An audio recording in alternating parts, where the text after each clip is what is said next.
Yo, peace and love. This is your boy Nasty, super producer, engineer, artist, everything, hip hop, all day on the Better Days Show podcast. Welcome, Nasty, Hey, on the Better Days Show podcast. yes sir. How you doing, man? What's good? What's good, I'm chilling. family? I'm chilling, brother. Peace to you, man. How you, man? I'm glad to see you. Yeah, no doubt. You You got some know, great ass time, so I'm really, I'm glad to connect with family. yeah, same here, man. Word. So yeah, Nasty, how you got started in the game, man?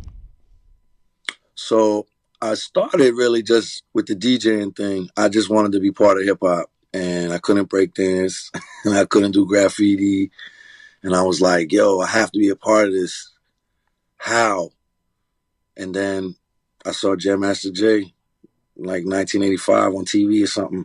And Hmm. I was like, that's what I'm doing. I literally announced it to my family, like, that's what I'm doing. Right. What I'm gonna do for my life. You know what I'm saying? I was Hmm. like, so I'm like 15, yeah, it's 13, something like that. And then by 14, I had some turntables and I started going. By 17, I was already doing gigs. I saved up a whole year for a 1200, saved up a whole next year for another 1200. Hmm. Got my set together and I just rocked. And I was like more into scratching than DJing, like as far as partying. And so I kind of went backwards. Like I had to learn how to blend after I was like already a good scratch DJ. So that's really how I started, just scratching. Like I just thought scratching was the illest thing ever. Hmm. And that was like we're talking the beginning of scratch and get to that next level where it's like Jazzy Jeff and Transformer scratch. That's really when I'm learning how to do it. Right. So Um. so that just got me started, and then once I knew I could make some money, I did a couple parties as a kid, and I was like, oh shit, I just made $200. I'm 16. Right. You know, like I was with it, and that was it. It just started rolling from there. Where are you from? I know, but tell the Yeah, people. yeah. So I was born in Alston, Massachusetts. Hmm. My roots are all around Boston, and in my teenage years, I lived out in Waltham. Waltham. Yep. And But I lived all around. I lived like before that, I like all in between. I lived in New Orleans. My dad's a musician, so I lived in New Orleans. I lived in mm, Austin, Texas. I lived in New York City. I lived out in LA. Like I always try to tell people, like, yo, I got roots out in Waltham, but like that's a very small part of like my DNA. You know what I'm saying? Like my hmm grandma had a house out there forever, so it was like that. And then so Boston's my root. You know what I'm saying? Like and then Brooklyn. around that time, um, I guess you had just got your turntables, and we met Mm-hmm. at this record store called Looney Tunes. You remember World, that? world famous. Yep. I Yeah. remember. I remember it clearly, bro, because I was in there with my mom. Remember? Yep. And she pulled a break out. You remember? Yeah. She pulled out a record like, "Yo, this might have a break on." Yeah, I definitely You're like, remember. "This is your mom's." I'm like, "Yeah." You like, bro, we gonna hang out. Right. I think like couple days after, we came to your house, Yep. and you were like the second cat that I saw with two silver techniques Right. The and a real and set. a 4 track. Yep. A real setup. Yeah, Yeah. By man. then I was. Yeah. By then I was full power. By then I Right. was really like high powered with it. Like, okay, I got a 4 track. Got this little. I had the little drum machine for a second. Mhm. 707, rolling Right. 707, Right. and yeah. So when I met you, did I had I already connected with the people that played on the BDP album, or did that happen after we met? Because it's right around the same You time, but I you don't know if it was before or yeah, after. you were connected with them Okay, so I had cuz did the demo cuz that they had produced. right, right. Okay, okay, Mhm. yeah, that's a Yeah. crazy time because I knew this shit was going.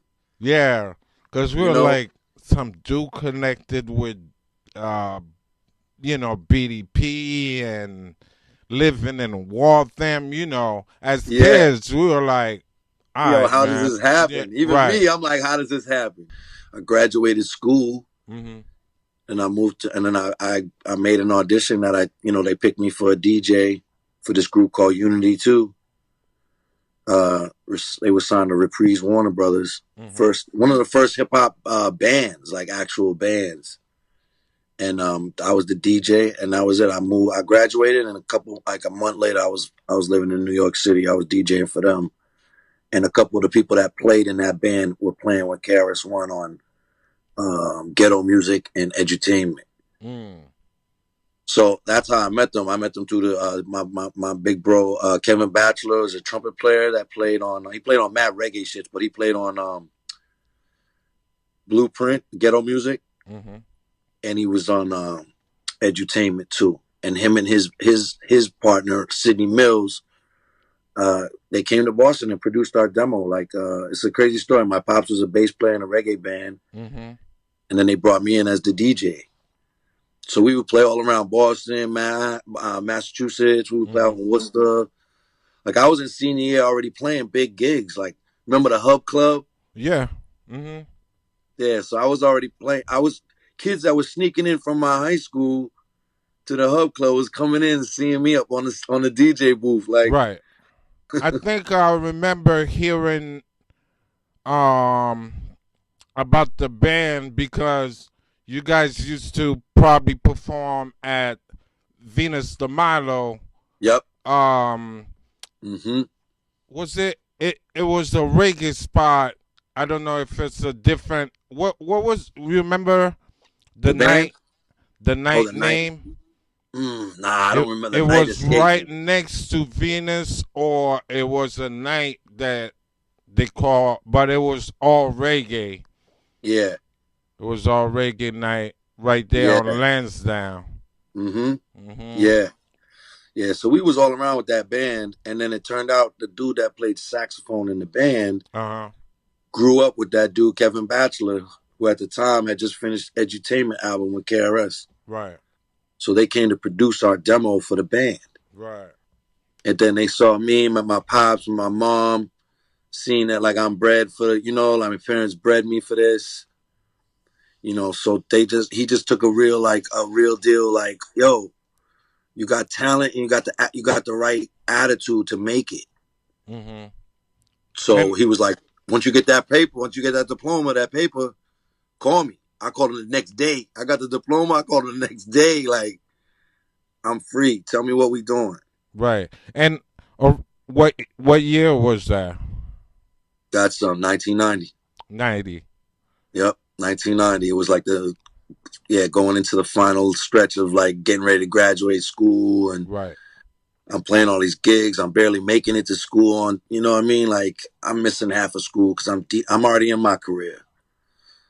I got my mom telling the school like, "Yo, he ain't coming for them first three classes. Like, you don't seem to get it. I'm signing off on this. Like, he's good. He's doing his career already." And they were like, but it didn't matter because here, look, 30 years later, I'm 10 times platinum and whatever, whatever. You know what I mean? Like, Right. Now you left Boston, right? mm-hmm, So mm-hmm. you moved to New York. What did you end up doing in New York? Was it like more engineering or DJing? It was mostly just DJing for. It was less like DJing for parties and more DJing for groups. Mm, And that's how I got cool with BDP because I started DJing for Harmony. okay. And we were just doing regular shows, just me and her showing up and doing little, 15-minute sets. We did a really big one at the CMJ. Remember CMJ, the College Mm-hmm. Music Journal shit? Mm-hmm. We did a huge show. It was funny. We did a show. It was Power Rule opened up for us. Then it was me and Harmony, and then Kid Rock Mm, early when he was a rapper, and so I was really doing that. Was like my income was, and what I was really hustling with was DJing a party here and there, but mostly doing performance DJ with. I was with that Unity 2 band, and that was like gigs. That was like, yo, we're playing SOBs next weekend. Like, all right, cool. And so that was, and I learned quick that I needed to hustle. So as I was starting to learn about producing, because I didn't realize that I was always producing with the four right. track and, and, Mm-hmm. and looping beats and shit. Once I learned that that was producing, I just started going in the studio with artists. I started working with a dude from BDP called Sha. Mm. He's a lesser known guy, but he was on the KRS-One produced album by Sly and Robbie. Right. He was like the main rapper on that album. Mm-hmm. So me and him got cool through the BDP thing. We got cool, and then we started a group, and that led me to more knowing what producing was, and then what engineering was. Yeah, so within about a year of that, like doing demos and bringing records in and having the engineer loop them and mix them, I was like, I think I could probably learn how to do this part. And talking about engineering, what was the first studio you started engineering? It was in Brooklyn. It was called Fiber Studios. It's not there anymore. But what was so dope about it was that it had like the high level quality, meaning like 2-inch tape back then was like the top shelf. Mm-hmm. Like if you knew if a studio had 2-inch tape that it was a had to have some sort of high quality going on. Right. So it was dope because it was in Brooklyn and it had 2-inch tape, but the rate was good. So we were doing our demos there. And then one day I just told the engineer, like, yo, give me a job over here, man. You see, I'm figuring this shit out. Like, and they gave me an internship. I didn't know what internship was, you Mm-hmm. know. And I'm just in the hood in Bed-Stuy living, like just trying to hustle. And then I'm like, all right, what's an internship? I didn't know it was slavery, you know what I'm saying? But so I did that for like 2 weeks where I was like cleaning the toilets and real intern work. You know what I'm saying? They had me mowing the lawn and shit. Yeah. I, So then I just was like, yo, listen, you could pay me to be a slave, but I can't give up my time like this, man. And they were right. like, you quit. They loved me. So they were like, oh, you quitting? I was like, I ain't quitting. I got a business proposition for you. Right. And they was like, what? I was like, what if I bring you clients? You show me how to work the shit. Paying clients. You show me how to work the shit. They were like, you have clients? I have clients. Right. They were like, well, if you could do that, let's work something out. I said, okay, cool. I called up some people. Incidentally, the first person I booked there was DJ Spinner, my boy. Mm. I went to high school. When I lived in New York as a kid, I went to high school with him. Okay. We went to Julia Richmond at the Talent Unlimited program, Okay. which a lot of New Yorkers, that's like, oh, wow. They're going to be like, oh, wow, you went to Richmond? So Spinner was my boy from high school. We had reconnected when I got back to New York in Mm-hmm. 90. And then I was like, yo, I got this studio, bro. It's like 40 an hour, 2-inch tape. He was like, sign me up. So that week I brought in like 2 clients. They made a couple racks. The studio did. Right. They were they were like nasty. At first they were like, for every hour you book, we'll give you a half hour of learning. Mm-hmm. Then I brought in so much money right in the first month or so that they were like, yo, just be around and we'll show you this shit. And they were some genius engineer dudes. So they were like, you know what I mean? Like they explained it to me in a way that all the stuff they taught me is still in my mind to this day. You know, recording, being a good recording engineer and miking. I kind of learned how to mix on my own, but you know, they gave me the basics on that. And back then it was a big one to know was MIDI. Right. Right. MIDI was very important to know. That was And the shit back then. right. What was the mixer board they had there? They had an Allen and Heath. I can't remember the number, but it was an Allen and Heath board. Mm-hmm. And the funny thing is that there was the same board my boy Bobby Condors, the reggae producer and DJ, bought. He bought the same board right around the same time. It Mm. was like it was a crazy lineup because I learned on that board, and then he was able to like hire me to mix all the reggae records on his label, and because it was the same board. Mm-hmm.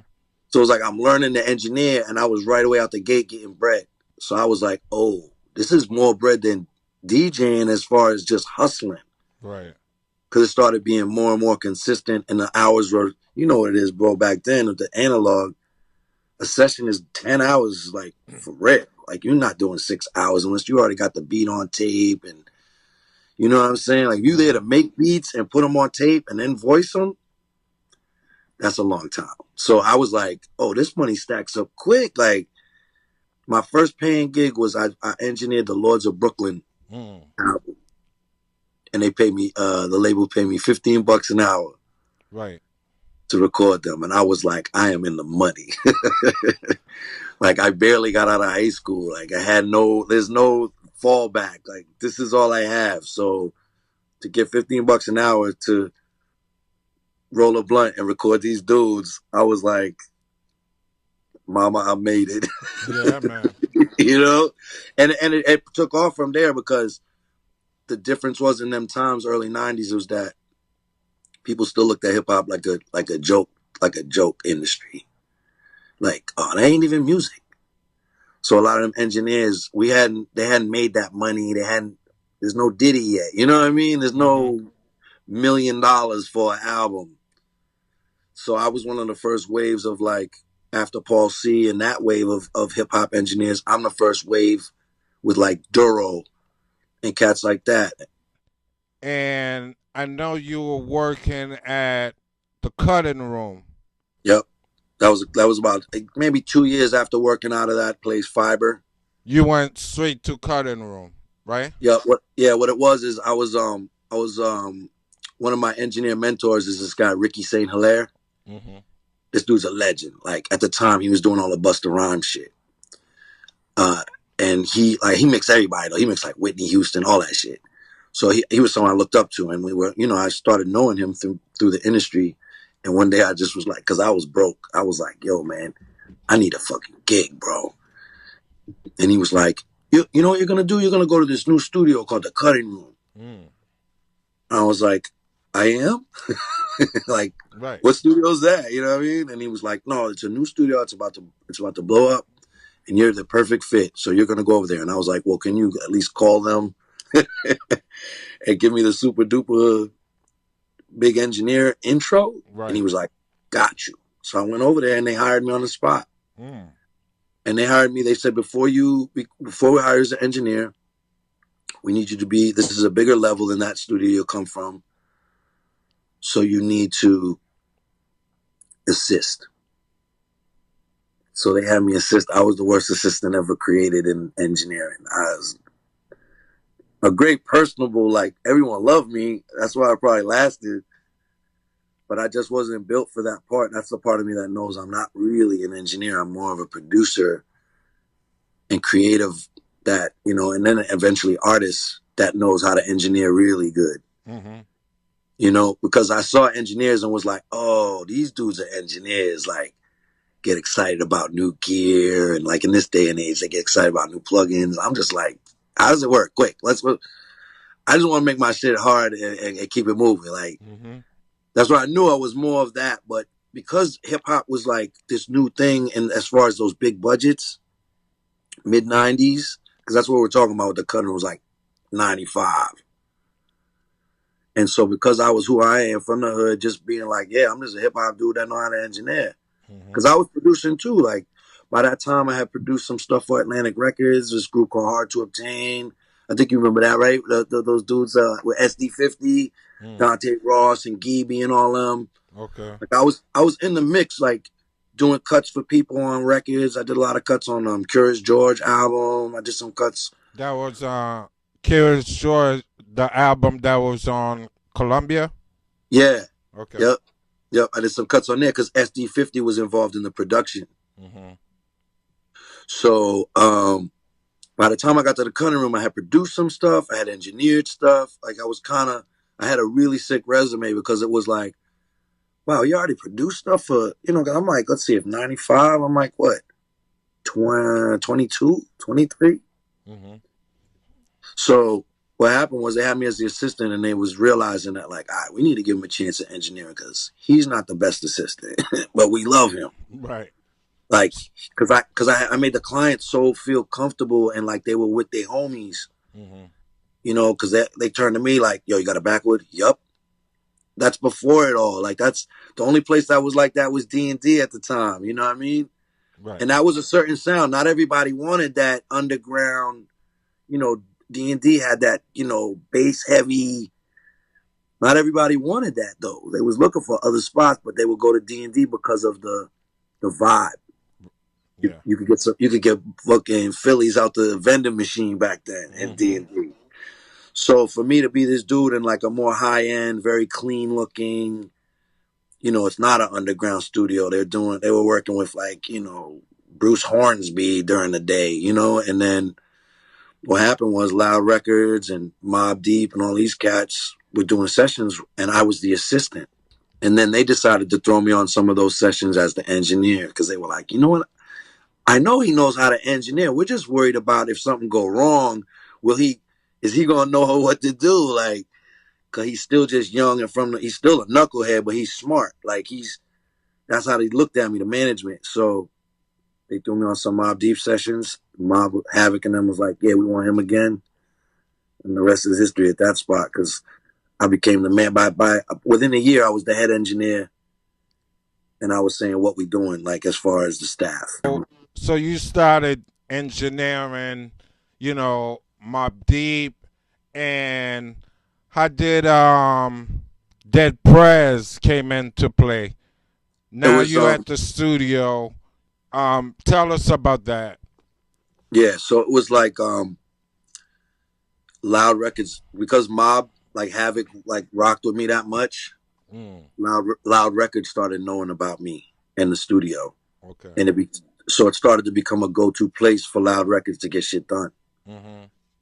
Because they know even if they couldn't get me, they would ask me who do we get over there if you're not available, and I'd be like, yo, get this guy, get that guy, because I was staffing it so that we could do all this hip hop, because they had their engineers for doing the rock music and the other genres. They had their engineers, so I was like trying to build up the hip hop rep, and it was working. And Loud Records took notice, so they put me in with Dead Prez, and we clicked immediately. We just, on the same wavelength about the world and shit. So, and I was just like, these guys are incredible. I just loved how Loud was just every artist that they brought was just fire. Like it was so crazy their roster. Like, because I worked with everyone on Loud. Like at that time, I probably touched every record that came out on Loud in some way, some little bit, but some in major ways. Like Dead Prez, I ended up recording probably I would say about 2/3 of the album. Mm-hmm. And then my boy Christos Santillis, that's my another mentor of mine. It's one of those situations where I wasn't available, and they were like, "Well, who can we get over there?" And I was like, "Get my boy Christos." And I was like, "He's actually my mentor," and they were like, "Oh, bet." So Christos came in and he did the rest of the album, and then I think he mixed it. After Dead Prez, when you check the liner notes, you started recording with Big Pun, right? Yep, yep, Tell us yep, about, you know, yeah. Big Pun, like some stories about the Big Pun sessions, because he's one of my favorites, man. One of the best ever Yeah. on that microphone. Yeah. So because I'm the go-to guy with Loud, it would be on and off sessions of just getting things done. Mm-hmm. You know what I mean? So they'd hit me like, yo, we need to record Prodigy for Pun album. There would be sessions, a lot of sessions like that. Yo, Deck got to record for that. All the stuff that was associated with Loud. I know Pun was on Loud, but like all the Loud stuff we did, Mm-hmm. that's all me. Like the Dead Prez skit with Pun, um, Dream Shatterer. Shout out to my man Domingo. We always laugh about it. Like, yo, man, that was a crazy time. You know what I'm saying? Like, Right. because there was a lot of I mean, it's out now, everyone knows, but it's like there was a lot of sample clearances in the beginning on that Pun album that they couldn't, so they had to remix a lot of songs because Pun wasn't like, oh, I'm gonna do a different song. He'd be like, go find the beat. He'd tell the A&R, I was like, go find the beat for it, man. Like, Mm-hmm. I already mastered my flow on that shit. Go find a beat that works. That work. That works Yeah. for the Yep. vocals. Mm-hmm. Yep. So it was a lot of that kind of work, and just I did all the skits on the whole album. So that was like me and Pun and the whole Cuban Link, all them crazy ass dudes. Mm-hmm. And literally it's like, so when we were doing the skits, like packing them back in the back of the act type shit, right? Mm-hmm. Pun would explain it to us. And I'm like, yo, this is like real acting, bro. And he's like, yeah, that's how I want it. I want it to be mad realistic. Right. He's like, so you got to have all the sounds to make it realistic. And this is before. There's no Pro Tools. There's no computer joint that just let's do it like let's line it all up. No, Mm-hmm. this is live. They want to hear the gunshots and the car pulling up and the traffic going by Right. all while they're acting this shit out. So what you hear on the skit is them acting and me performing the sound effects on the Yeah. MP. Just flying everything on Yeah, yep. maybe on So a when you hear the keyboard shots, that's sampler. my finger. Yeah, when you Yeah. hear my when you hear the shots, that's me on the MPC like bah, bah, bah, bah, bah, bah. There you go. Yeah, because I didn't know Woo. how I was gonna do it. I'm like, how Mm-hmm. am I gonna do this? Like, it was like doing radio and like before they had TV type shit. Like, Mm-hmm. so he basically would just lay out the whole skit, and then we just knocked them out. I think we did 2 takes of that skit, and I just had the. What I did was I did it on a 2-inch tape so that I could at least add sounds. Mm-hmm.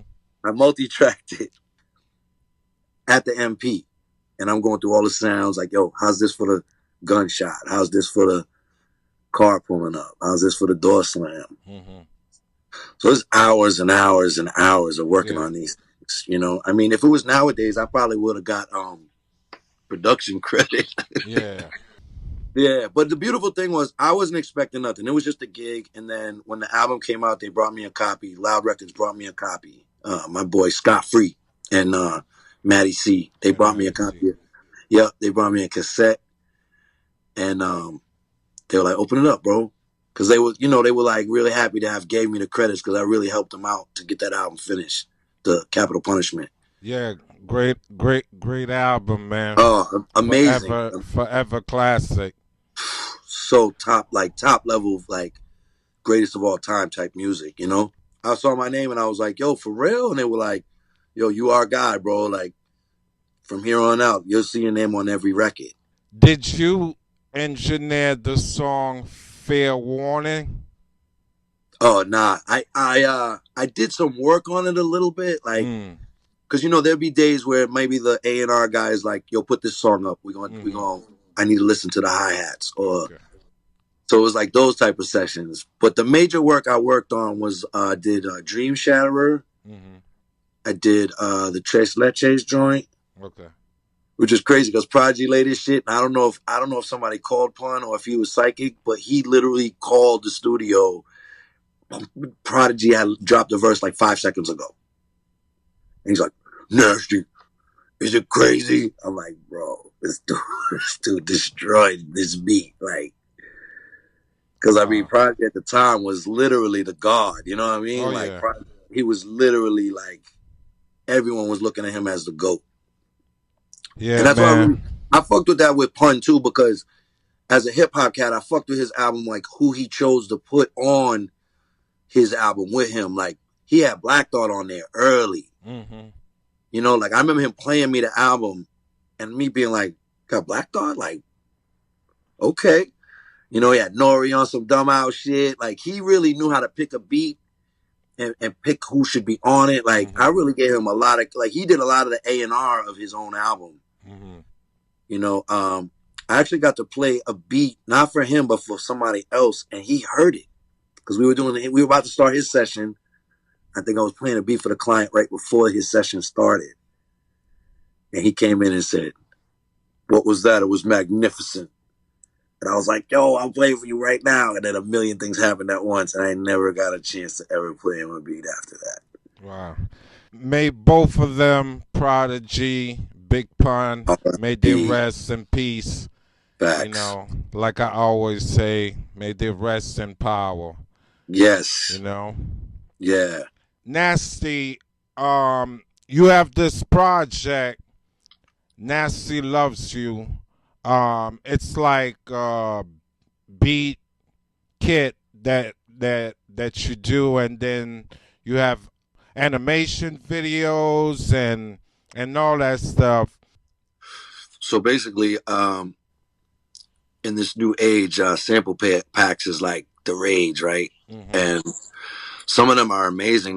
To me, it's the best ones are the ones that just sound like somebody's album that you can take some samples from. You know what I mean? Mm-hmm. Um, but what I learned through messing with sample packs, people sending me them and just, putting them in Logic and just messing with them, I saw that I was able to like think about why we like samples as far as like what makes us really like it, right? Like Mm-hmm.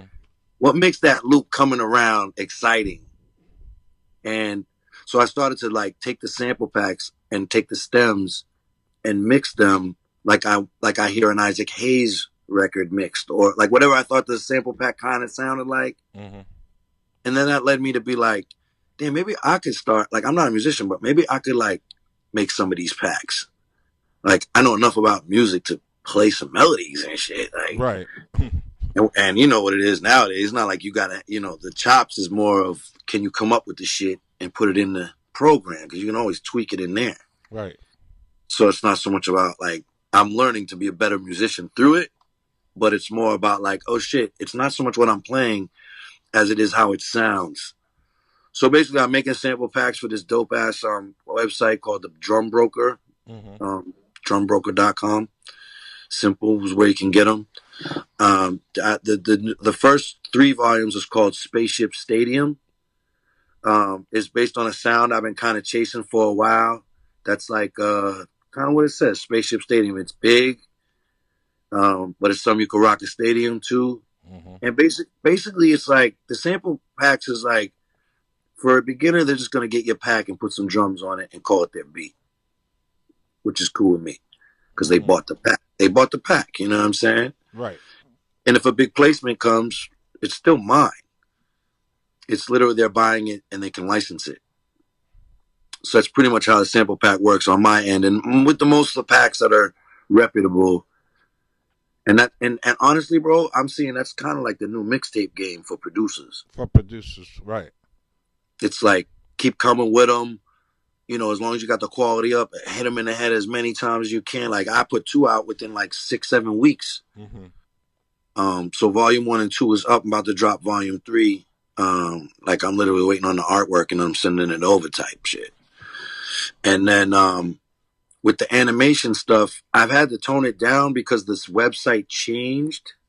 Like it used to be, I don't want to say it used to be more creative, but it used to be more artsy, maybe Mm. call it. I don't know, but I used to be able to do some real creative shit, and I have a bunch of shit in the Smash.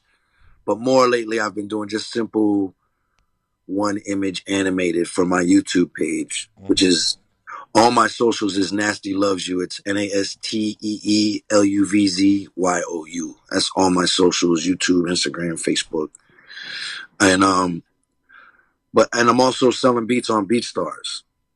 Right. Um, and a lot of people are kind of in the dark about this world of leasing beats. It's actually a beautiful thing because back in the days they would just rip your beat off of YouTube and just rap on it anyway.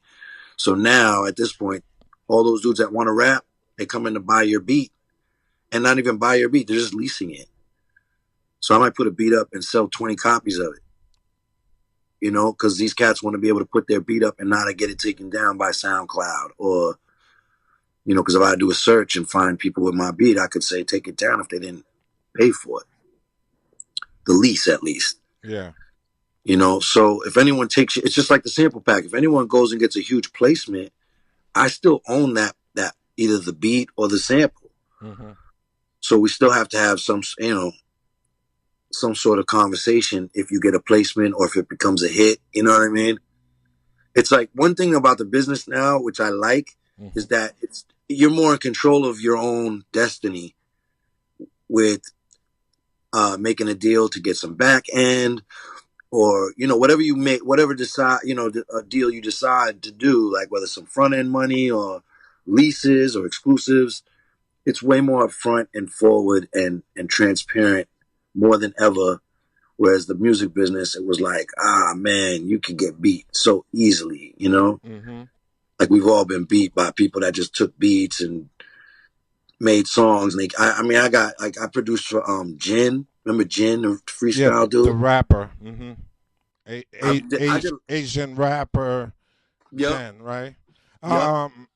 I did joints for him. I never got paid. I barely, I think they maybe gave me credit, but that's the old days. Where in this new day, it's like, nah, fam, we doing it through either a label or TuneCore or So we can just the numbers is split easily. That's why I love BeatStars. If you and me make a beat on there, we say 50-50. When Yeah, you you put the can beat up, split it right there on the website, and shit's beautiful. Like yeah. I do collabs with this dude Dream Life and Pain One. This dude DJ Pain One. Hmm.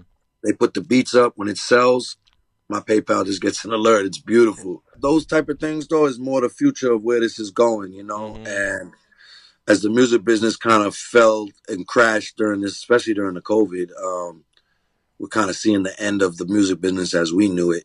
It's just like any business. If you keep your overhead low and you can keep productive, and the name of the game nowadays is keeping. It's got to be consistent.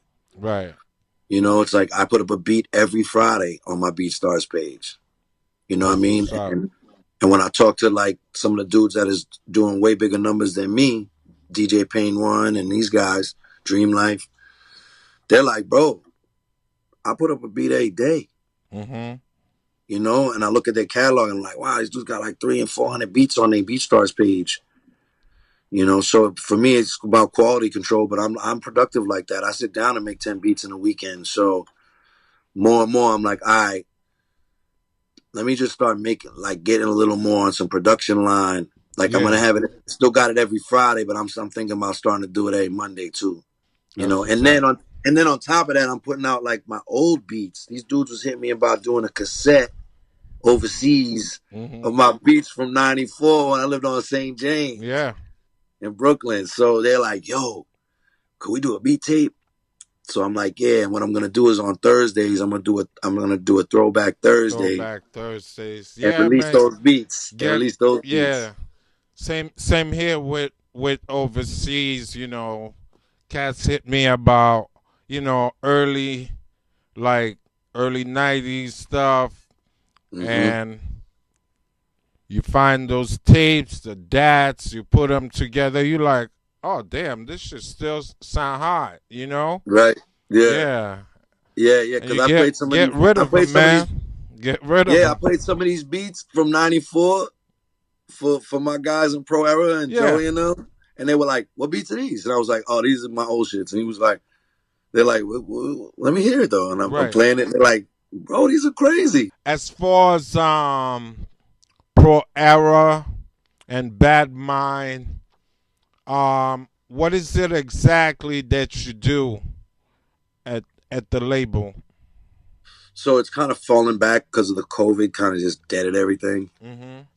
But what I do over there is, at first I was Joey's engineer, so I mixed Before the Money album for him with Static, Mm-hmm. my guy Static Selector, and then I recorded and mixed I recorded the whole thing and I mixed Devastated, his Joey single.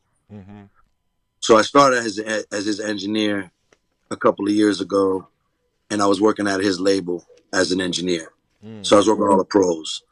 And then when his label was really getting off the ground, he hired me to be his A&R man. So I was literally matching the dudes up with the studios, getting the producers locked in. Once the song is done, then I'm getting the producer contracts together and making sure everybody's on the same page. Lawyers is locked in, da da da. Fees agreed upon. And then from there, he promoted me to. I was doing a lot of stuff just all at once, Mm-hmm. so he promoted me to general manager, and that was pretty much me just overseeing all the guys on the team. Mm-hmm. It's not just the artists. Like I was overseeing the PR, our PR guy, and the art department, and just trying to get us on deadline, getting deadlines met, and was literally what I say, general manager. It was a different thing for me. I actually never really did that fully. Like it was like a 9 to 5. Like go to the office, Right. 10 o'clock. You know what I mean? Get some Mm-hmm. calls in, get lunch, make some more calls, make sure somebody finished it up, get home by like 6. It was a whole other thing. Like Joey would be like, "You want to come to the studio?" I'd be like, "Hey, I gotta get some sleep, man. I gotta get up at 10 in the Right. morning." Right. So, but it was cool. I learned a lot. I learned a lot about how this goes now in the digital era. I learned a lot about social media from the big boys because Pro Era has a distribution deal through ADA Music, Mm. which is pretty much the independent Warner Brothers independent label management. Hmm. So it was cool because we're an independent label out of Brooklyn, but we were dealing with huge plugs through that Warner Brothers deal. You guys have I don't know if you guys still doing it, the 47 minutes podcast. That was it exclusively on Title? Yeah, it was dope because we were really trying to do an old to new, meaning Mm-hmm. like bridge, like a bridge. Mm-hmm. So it's me and Joey as the hosts, and then one episode we had Static Selector and Lil Yachty, Right. which is dope because we got a chance to have a hip Black hop discussion. Zombies. Yep, we had the Zombies. Mm-hmm. Um, yeah, we had Zombies. We Ben had Staples. Vince Staples and Styles P. Yep. Right. Then we did one with JID. JID. Mm-hmm. Yep. And then we did one with ASAP Ferg, but that one never. I don't know what happened with that. You Everyone just guys guessed talk about this. a lot about science on Yep. that show. Yeah, we have fun with it. That Mm-hmm. was our thing. Was like, let's have fun with it. Like people would think we're flat earthers because we bring up flat Earth. You know what I'm saying? Like I ain't Right. say it was flat. I'm just asking you if you think it's flat. Right. You know, people would clown us like, "Oh, you guys on the flat Earth train?" Like we're not on no train, bro. We're asking the question. Like, and that was like we started to find that it was like let's have fun with some of the because Joey thinks a lot of this stuff is hilarious. You know, like the way the media and social media, like it's just sheep. You know what I mean? Like Mm-hmm. he told the world he burned his eyes looking at the eclipse, and the whole world was like, "Oh my God, Joey Brad, that man has burned his eyes," Mm-hmm. and he kept clowning it. You know, like so that was kind of our approach was to keep it lighthearted, Mm-hmm. but let's talk about science. Bring it up, like you know, you say to somebody about like flat Earth's a good one because you say to someone, what shape do you think of when someone says flat Earth? Most people say a square. I'm like, well, see, they don't think that the flat Earthers. They think it's round, just not a sphere. Right. So just our thing was to like me and Joey both have the same philosophy in that way of like keep your mind open. Mm-hmm. Don't close it. You could still be right and keep your mind open. You know what I'm saying? Like it's not about that. It's about keeping your thoughts diverse, which was pretty much the thought process behind doing the 47 minutes. Was like, let's keep it open minded for real, for real. Like let somebody say something crazy. We want that. You know what I mean? Mm-hmm. We wanna go there, you know. I think out of all of the ones that we put out, I think the Flatbush Zombies one was probably the best one for that. Mm. Because it really got into that. You know how you get into that space where you're like you forgot the cameras and everything. You know, you didn't even there's a whole crew there, but you kind of you're now locked in with just this conversation. Mm-hmm. Because the Zombies one is like over an hour and a half. Mm. Maybe even longer. I don't remember. But we were on some real like it's 47 minutes and the rest is overtime. That you know, because people are like, oh, is it 2 hours and it's 47 minutes? We're like, you want us to shut it off? You want us to like tell Flatbush Zombies like, yeah, nah, we're at the 47 limit. That's it. That's Right. all for today. Like that's what I loved about it. We were free form with all of it. Mm-hmm. And I feel like it it got really good response from like the pro era fan base, and it streamed a lot of numbers. So I was really happy with it, man. I was proud to do it with my boy because I really watched Joey come up, man. I worked on his first album. He was a 19-year-old kid just starting to really bubble. I watched him become a millionaire and get things happening and put all of us on. You know what I mean? Everyone that was watching that was just helping because I was just in the beginning just I fucks with you, Joey. I got you type shit. In a time like what's that like 2015, 2016, hip hop was looking trash, especially in New York at that time. I was just Mm-hmm. trying to help anyone that was doing, you know. And the good thing is, you know, we get rewarded for our good deeds. You know what I'm saying? Like, Right. and I ended up working. That's my man to right now. You know what I'm saying? Like, that's that's the homie right there. You know, shout out the whole pro era, all of them, like the staff, my man Craig, Levi, everybody, just really good people that I was so glad to help, and eventually, quickly too. Like it was eventual, but it was quick. Like Mm-hmm. I started making money with them. You know what I mean? Like I put some loyalty up, and it paid out. It paid out in a lot of ways because I'm good friends with him, and we made some good money together. Chuck Strangers. Yeah, that's my guy. Um, were you? I know he also a producer on his first album. Did you engineer it or what was it? Yeah, I mixed it. You mixed okay. You Yep, I mixed the mixed it first for. album.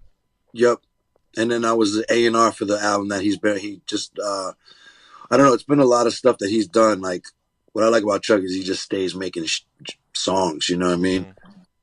So I was helping him get that last his next album together, and yeah, we basically when he brought me the project, I was like, man, we need to mix this on like the old way we used to mix on the SSL. Like Mhm. this album sound like that kind of music. So what I did was I mixed it all on Pro Tools the way he liked it, and then we brought it in the SSL room. We mixed that whole album in 3 days. Mm. So Nature Sounds was like, "Can you help me get this mixed?" And I was like, "Yo, we'll work it out, man. Give me a budget, and I'll get it done for you." You know what I mean? Like, I have good relationships. You know, I'm somebody that I kept it honest and straightforward my whole career. So Mhm. I'm pretty much good in any room I walk in, like with respect and love. You know what I mean? Right. So I just approached the studio like, "Yo, I need the late nights," meaning whenever the staff goes home and we want to keep going, you know what it is. You know what I'm saying? Yeah. And that's how we got it done. We just did, I think, 11 p.m. start time type sessions. And went, just I banged his album out, literally mixed the whole thing in 3 days. Yeah, I did that also with another Pro Era album, Kirk Knight's album, Late Night Special. I recorded and mixed that album too. Mm. And it was such a dark sounding album. It was so dark sounding that I was like, yo, let's mix it on analog. And then we went to mix it, and we were even like, yo, it's so dark, we need to mix it at night. like, I like to mix during the day, but it was like, I didn't feel right with the windows and shit. It was Mhm. like this dark ass music that we wanted it to sound as dark as possible. So what I did with that one was I bounced all of the things that I wanted to sound analog to tape and then Mm. back to Pro Tools. Back to Bluetooth. Mhm. So the bass line to the tape, back to Pro Tools. Um, Nasty. What advice do you have for a kid coming up? That wants to get into the that wants to get into engineering. Um, it's a beautiful time if you want to do that because you don't like the education for it is easy to find. And the programs are pretty easy to learn. They're like learning any program now. It's Mhm. like engineering is different because the mediums have changed. So it's a beautiful time to get into that. I'm noticing the wave of the future is that all these producers is turning into they all engineer their own shit and they produce all the shit too.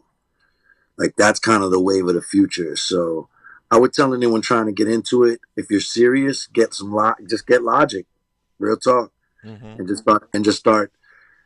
The best way to learn how a compressor works is if you have Logic or even GarageBand. Mhm. You just put the compressor on the vocal and run through the settings. The settings will show you what it does, and you start fiddling with it. And the beautiful thing about nowadays is when you have a question, YouTube University is ready and willing to answer your questions. Like, and honestly, we're in a new era. Like, people have better speaker systems in their homes or whatever they listen to. I mean, obviously, even the computer speakers have gotten better. Mhm. So we can mix differently. I've been telling people the other day, like, well, the reason why we didn't have super duper bass on some records is because the vinyl would skip because the grooves would be too thin from the Mhm. bass. So it's like there's certain, but with this new digital era, it ain't going on no vinyl. You know what I mean? That's not. It's a different concern. Obviously, you don't want the bass to overrun the track, but Mhm. it can be louder Mhm. than those vinyl records. That's one good side of digital as far as the streaming and stuff is that it's like, well, most people that's listening has got either beats in their ears, which has got a really rich sound. People's home systems is people's cars. Like these things all have good built-in basic systems now. So, but to answer your question, I think the best way to do it is to dive in because it's not a crazy. It's you don't even really to know if you want to do it. You don't even have to go to school to figure it out. You can buy a program. I mean, if you're just learning, you could go buy. I think GarageBand is like $6. You could be making beats and learning engineering all in one on GarageBand in 5 minutes. You know, we come from the era when hip hop is science experiments. You know, back in the days, I did a project where I had to go through all the master tapes of Run DMC, all the multi tracks, and all those first albums. That shit is science experiments on the tape. You know, like that's them syncing the turntables to the drum machine by hand. You know what I mean? Like Right. that's how records was made. So now it's like, man, you could plug in and go in 5 minutes. Like drag a loop in, change the tempo, put a melody on it. You just produced. Yep. You know. So I would say in this day and age, if you really think you want to fuck with it, depending on your level of commitment, dive right in, get a program, start dragging shit in, start seeing what the bass does, what the treble does. You know, you start with the simple bass and treble, then you get into all those frequencies. I learned more about frequencies now than ever, actually. I never was really a technical engineer. It's more about my ear. Right. I'm more technical now than I've ever been because I can look at the screen and be like, oh, I need to get rid of that low frequency right there. Right. Right. You know? Whereas And bump. before I might have to literally just keep turning the knob until I find the frequency. Like, you know, that was the real skill of the engineer in them days, especially, was the ability to pick those frequencies out of just by hearing it. Me, I'd have to go tune into it and find it, and okay, it's in this range. Now let me turn it down. You know. Whereas the dudes that taught me could hear it and just go, "Oh, turn down the 7K." You know, like they just know what hertz it was or whatever. You know what I mean? So I would say just dive in. It's with all of the music thing now. As much as it's oversaturated with everyone making music, I like that. I think that everyone should express themselves. I think everyone should, but you know, not everyone's gonna be a rap star or be the next thing. But that don't matter. Like, just make your shit. You know what I'm saying? Like, especially nowadays, I've seen a lot of my homies. They're starting to make money with the music thing because it doesn't cost a lot to put out if you got your own beats and little studio, and if you stay consistent, you'll start seeing a little couple dollars here and there. And if you really go hard, to me that's the beauty of it nowadays. You can just dive in.